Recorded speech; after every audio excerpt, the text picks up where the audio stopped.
kamisa. So ito na nga yung Marcelo's Restaurant.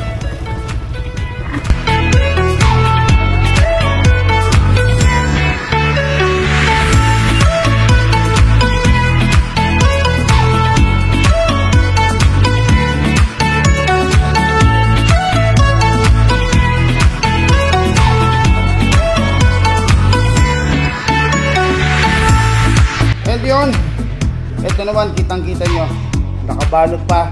Ngayon pala bubuksan para sa atin. Sige sir, tirahin mo na. Yes. Wow, more than 50 kilos. So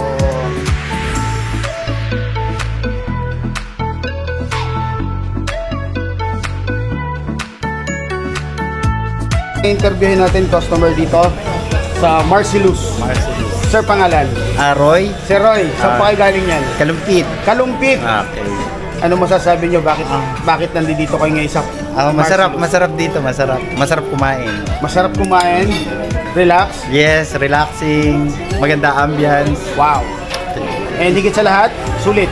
Yes, sulit. Yes, sulit. Okay. Isa sa mga dinadayo lechonan dito sa Bulacan, unlimited, take note. Ngayon, kausapin natin yung mga customer. Good afternoon, ma'am. Good afternoon po. Yeah, saan po sila galing? Sa Pasay pa po. Dumalayo pa Pasay? po. Yes po. Grabe. Yes po. Pag-alis mo ba kanina, ganyan ka nakalaki o... Hindi, joke lang. Nakasimula ko pa lang po. Nakasimula pa lang. Ayan. Naantay ko pa yung isa. Lechon. Boyfriend niya. Yes.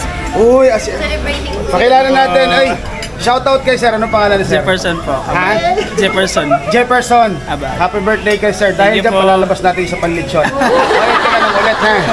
So, sige, ilan taon ka na sir ngayon? 23. Hindi halata, parang 22 lang, ha? Ayan, happy birthday kay sir Jefferson. Salamat po. Okay, ano naman ang masasabi nyo about dun sa pagkain nila rito, sa service nila rito? Sino sasagot? Yung maganda, yung pinakamaganda, yung isa pang maganda? Siyempre. Sige ma'am, ikaw tinuturo eh. Any comment? Ano masasabi mo? Masarap po yung mga pagkain. Tsaka lalo na yung lechon, syempre. Lalo na yung lechon. Kasi tatanong ng mga tao, bakit nasa Bulacan tayo? Eh samantalang napakarami sa Quezon City. Ano reason?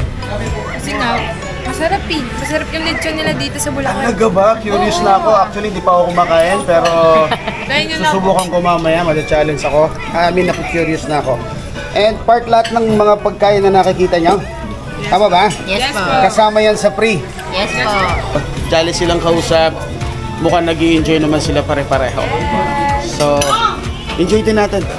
Try natin. Tikiman na. Siyempre, unahin natin tikman.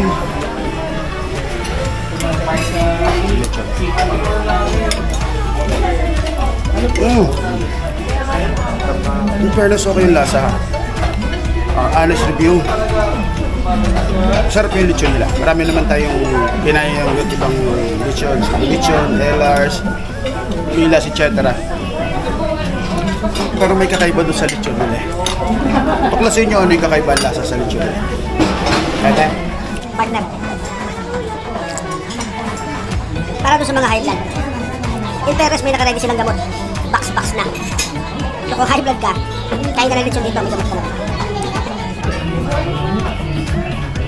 Tikman naman natin yung calderetang chicken.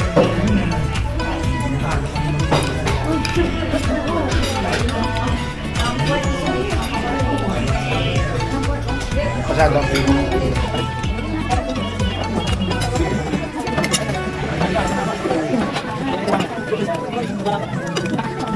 Tanong ma'am, tumatanggap ba kayo ng reservation for birthdays, etc.? Yes Maramihan. Po. Yes. And paano yung details ng ma'am? We're accepting reservation po. Kailangan po, inform lang kami na mas maaga para makapag-prepare po kami. Ang capacity naman po nitong namin, restaurant is 150 person. So, kaya pa rin po namin magdagdag ng other chairs and tables to consume 200 person. Alright. Yes. So, kung kailangan nyo na ibang detalya, pinakamaganda, tawagan nyo si ma'am, tawagan nyo si sir. Yes. Sa page nila, mag-message kayo, pag-usapan na detalya. Okay po. So, yung subukan, punta kayo rito, kayo yung magsasabi, okay pa na rin. Ma'am, thank you. Thank you so much po. See you in the next vlog.